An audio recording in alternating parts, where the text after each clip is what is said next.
जय हिंद दोस्तों। मैं हूं अभिषेक। आप देख रहे हैं अभिषेक जी एलएलबी। इस चैनल पे आपका स्वागत है।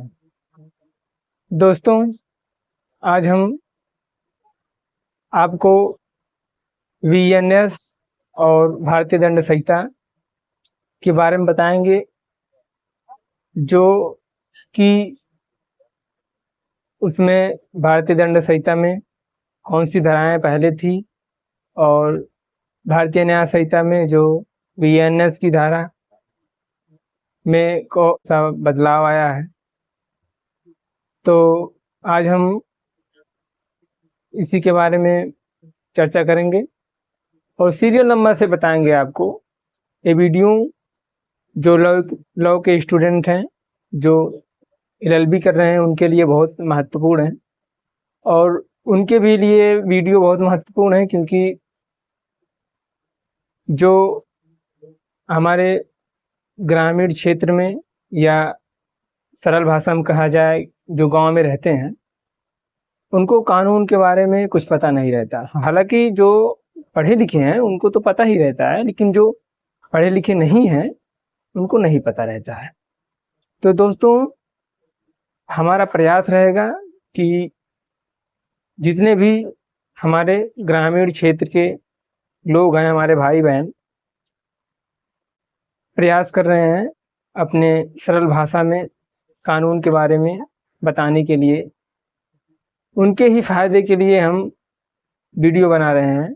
क्योंकि हमारा उद्देश्य है कि हमारे देश के जितने ग्रामीण गांव के क्षेत्रीय इलाके के जितने ही भाई बहन हैं और जो पढ़े लिखे नहीं हैं, वो कानून के बारे में जान सकें। वो इतना तक तो जान सके कि उनके ऊपर कोई क्राइम या कोई झूठा एफआईआर लिखवा दे पुलिस चौकी पे, हाँ, तो वो अपना जमानत करवा दें। हमारा एक आपसे रिक्वेस्ट है कि अगर चैनल पे पहली बार आए हैं तो प्लीज़ चैनल को सब्सक्राइब कीजिए और बेल आइकन जरूर दबाइए। चलो दोस्तों, टॉपिक को शुरू करते हैं। जैसे कि आपने वीएनएस अभी नए नए सुने होंगे, जो 1 जुलाई से 2024 से लागू हो गया। तो सीरियल नंबर से हम आपको बताएंगे और ताकि आपको समझ में आए। चलिए बताते हैं। हमारे पास ब्लैक बोर्ड नहीं है तो हम लिख के बताते हैं। तो हम किताब में जो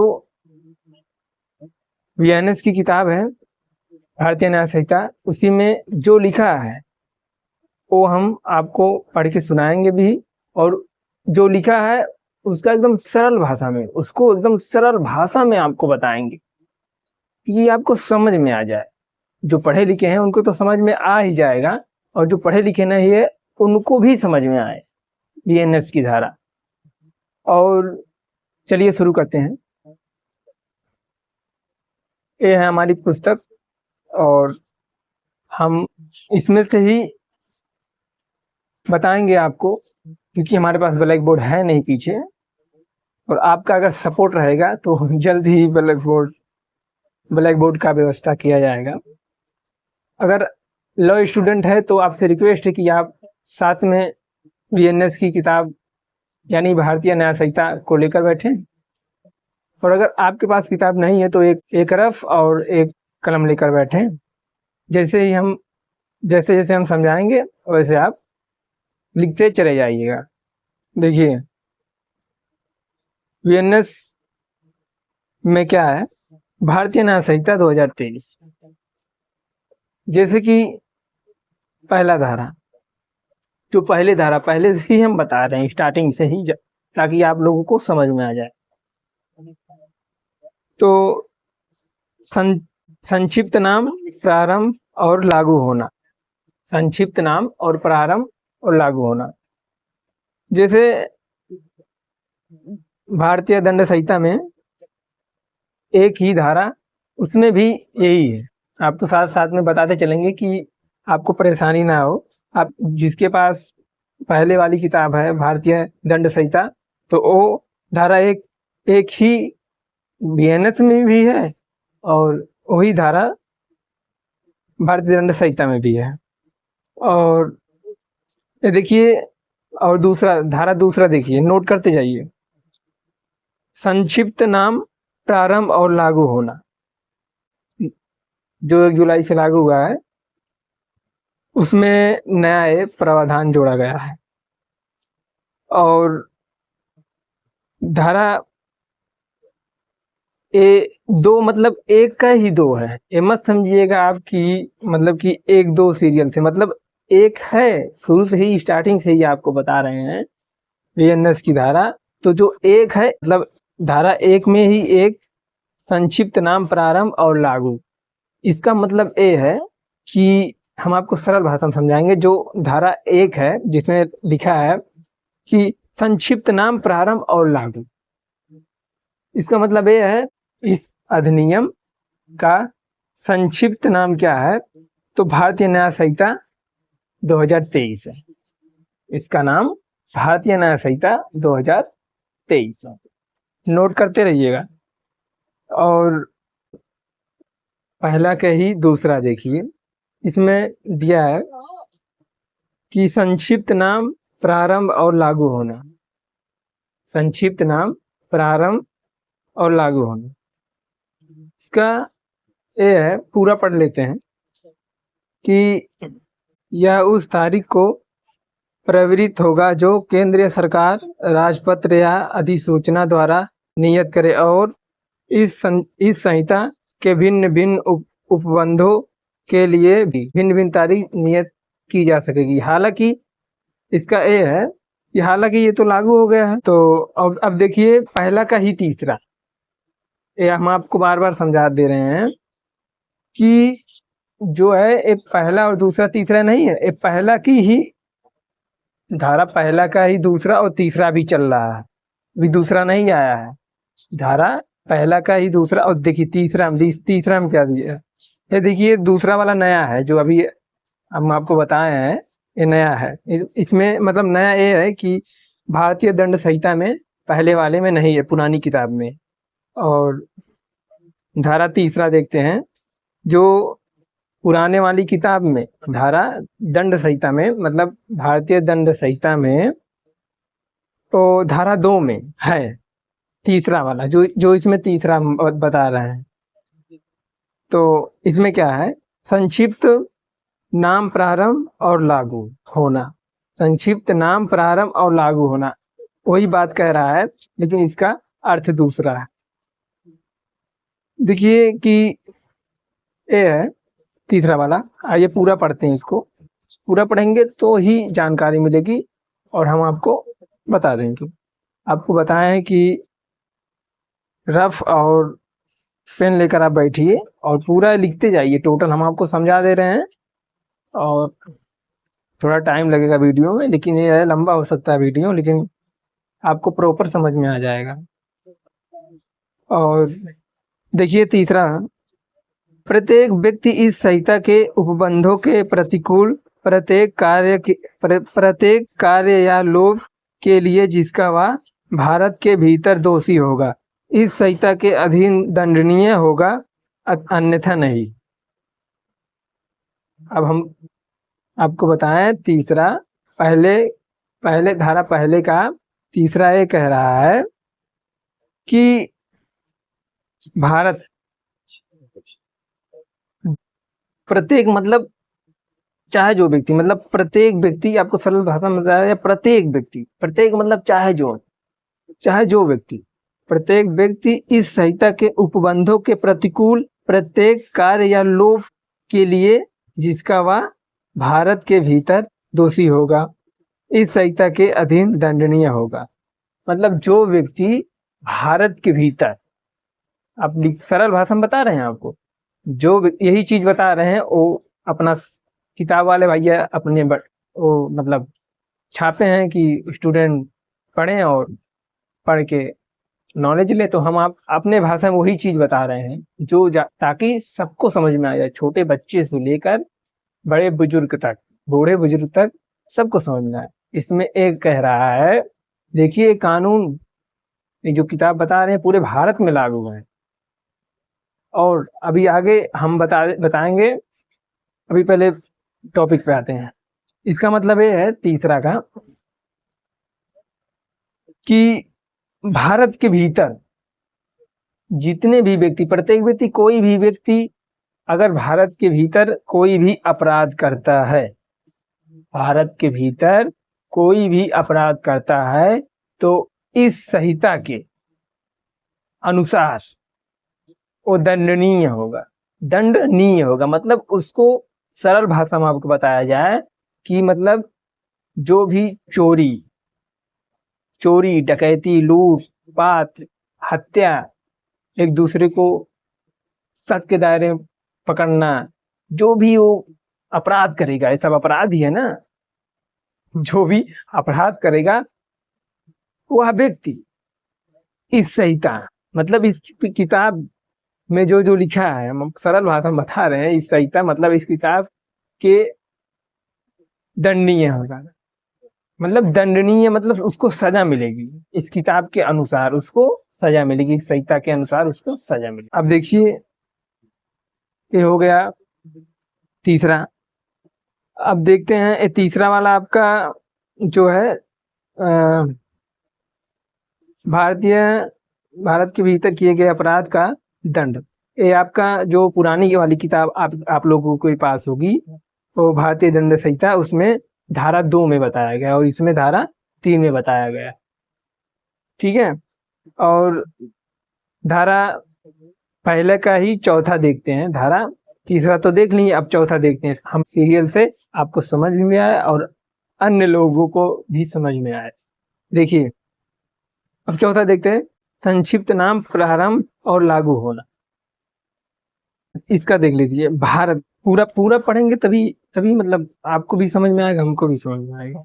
देखिए कि भारत से परे किए गए किसी अपराध के लिए कोई व्यक्ति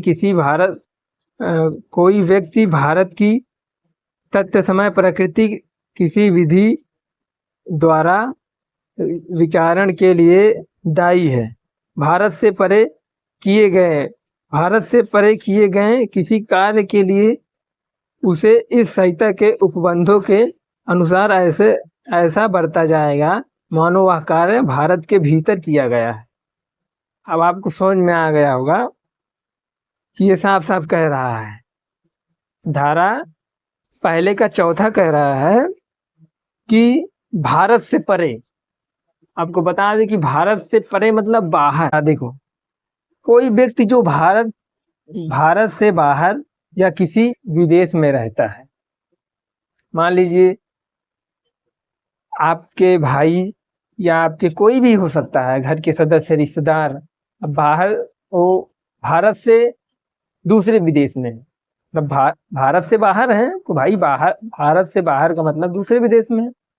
तो वहां पर अगर कोई अपराध करते हैं, कोई क्राइम करते हैं, चोरी कर लिए, किसी की हत्या कर दिए हैं, किसी का हत्या कर दिए, या जिस काम में वो जिस कंपनी में काम कर रहे हैं उस कंपनी में किसी मजदूर से लड़ाई झगड़ा कर लिए हैं, तो उनको वो कह रहा है, देखिए कह रहा है कि कोई व्यक्ति जो भारत से बाहर किसी देश में गया है, वहां पर कोई अपराध करता है, मानो वह अपराध भारत में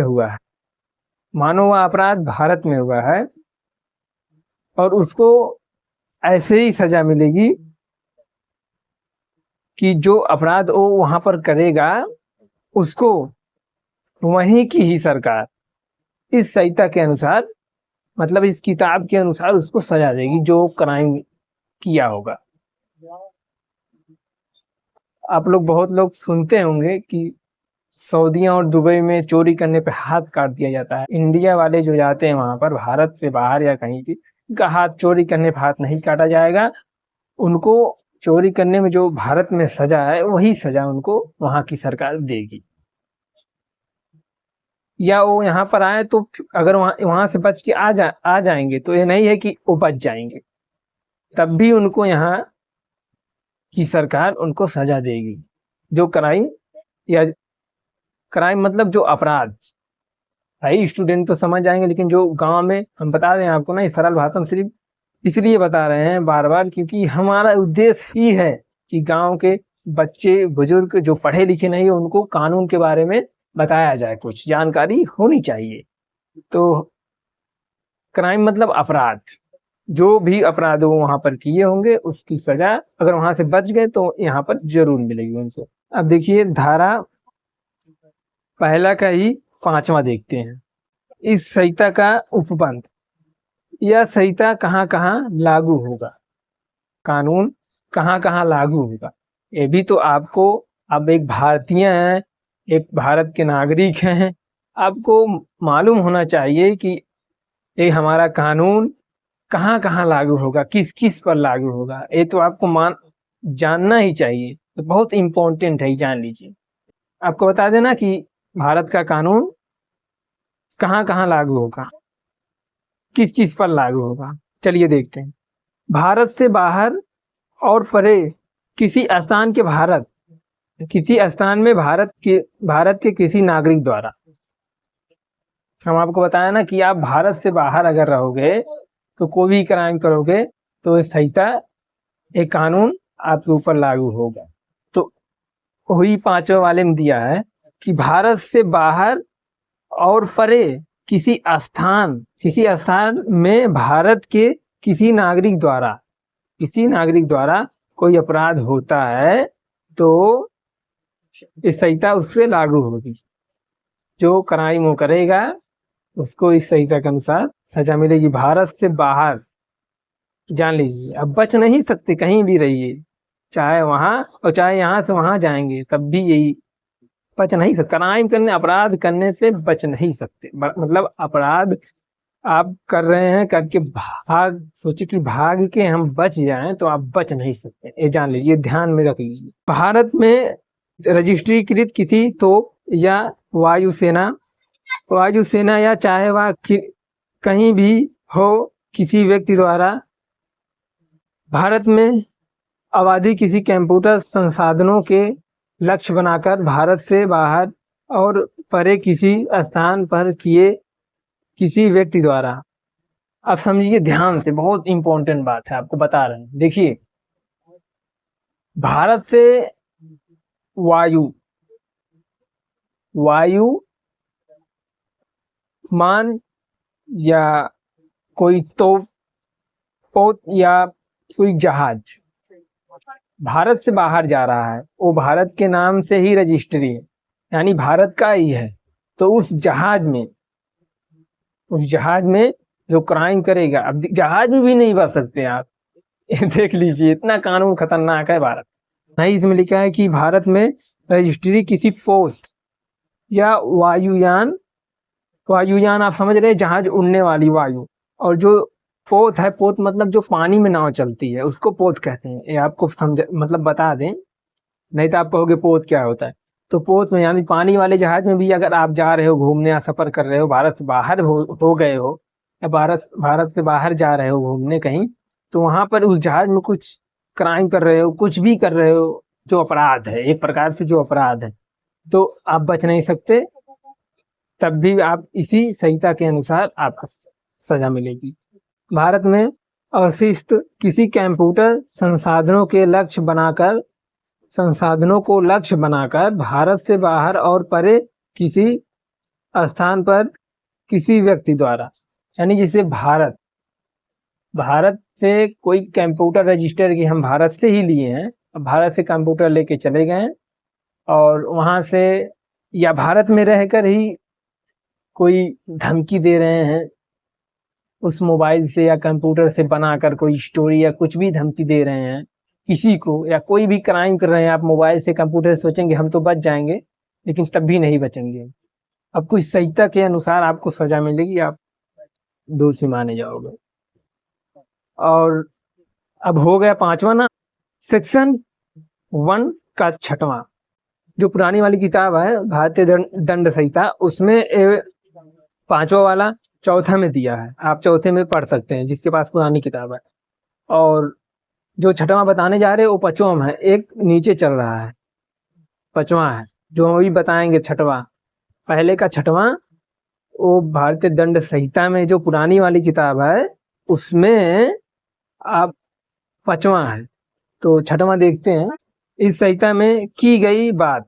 भारत सरकार सेवा के अधिकारियों, सैनिकों, नौसैनिकों या वायु सैनिकों द्वारा विद्रोह और अभियत्न के लिए दंडित करने वाले किसी अधिनियम के उपबंध या किसी विशेष या स्थानीय विधि के उपबंधों पर प्रभाव नहीं डालेगी।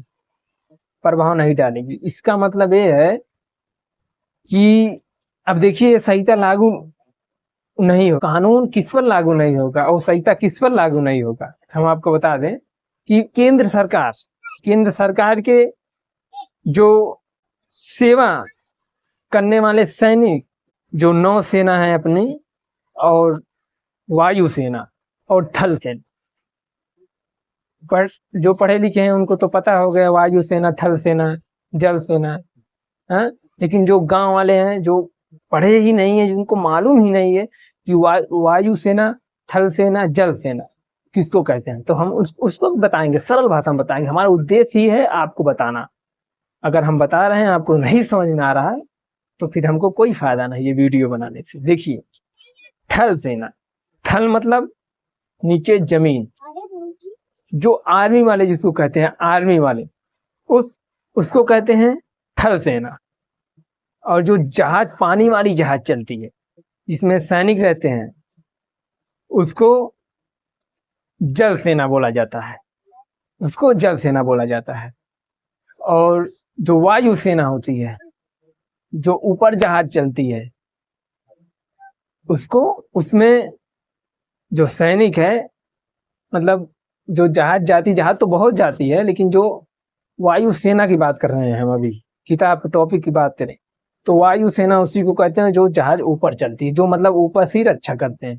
तो मिसाइलें सब चलाते हैं ना ऊपर से, तो मतलब जब युद्ध होता है तो उसको कहते हैं।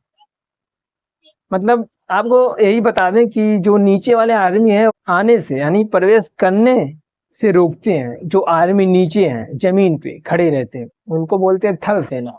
और जो समुद्र में, अब जैसे कोई मान लीजिए अगर वो आ रहा है, पैदल आ रहा है, अपने भारत में घुसपैठ करने की कोशिश कर रहा है, तो उसको आर्मी रोकेगी, क्या? थल सेना। अब आपको समझ में आ जाएगा और ये भी पता चल जाएगा कि थल सेना करती क्या है। हाँ, आर्मी वाले करती क्या है, तो वो उसको रोकेगी। अब जो वो रहेगा आतंकवादी, वो कहेगा अब हमको रोक रहे हैं, अब नीचे से चल रहे हैं, समुद्र चलेंगे तो भारत में घुस जाएंगे, ठीक है। तो वहां पर रहेगी अपनी जल सेना। अभी ये वही बात बता रहे हैं, टॉपिक पे आ रहे घुमा के, जल सेना। तो जल सेना उसको अपने समुद्र में, जहां तक अपना भारत का नक्शा है वहां पर रहेगी, वहां से अपने भारत में आने के लिए, प्रवेश करने के लिए उसको रोकेगी। ये हो गया, ये दोनों सामान लाई। अब वो आतंकवादी सोचेगा कि हम ऊपर से चले जहाज लेकर, भारत में घुसेंगे और आक्रमण करेंगे, आतंकवाद फैलाएंगे। तो जहाज लेके ऊपर से आएगा, तो भारत के जितने हमारे जैसे जैसे नक्शे हैं वैसे वैसे हमारे सैनिक ऊपर हैं, वायुसेना, उसको कहते हैं वायुसेना। तो आपको समझ में आ गया कि वायुसेना, थल सेना, जल सेना। अब आपको यही, अब हम आपको बता दें, आपको एकदम समझ में आ जाएगा। इन्हीं लोगों के ऊपर ये संहिता, यानी ये भारत का कानून ये नहीं लागू होगा। उनके, आप कहोगे क्या लागू होगा, तो उनके लिए अलग से कानून बनाया गया है, उनको उसी हिसाब से दंड मिलेगा, ना कि इस संहिता के अनुसार। तो आई होप कि ये वीडियो आपको अच्छा लगा हो, तो प्लीज एक लाइक कीजिए और चैनल को सब्सक्राइब कीजिए। और हमारा प्रयास रहेगा कि हम आपको सरल से सरल भाषा में समझाने की कोशिश करेंगे। जय हिंद,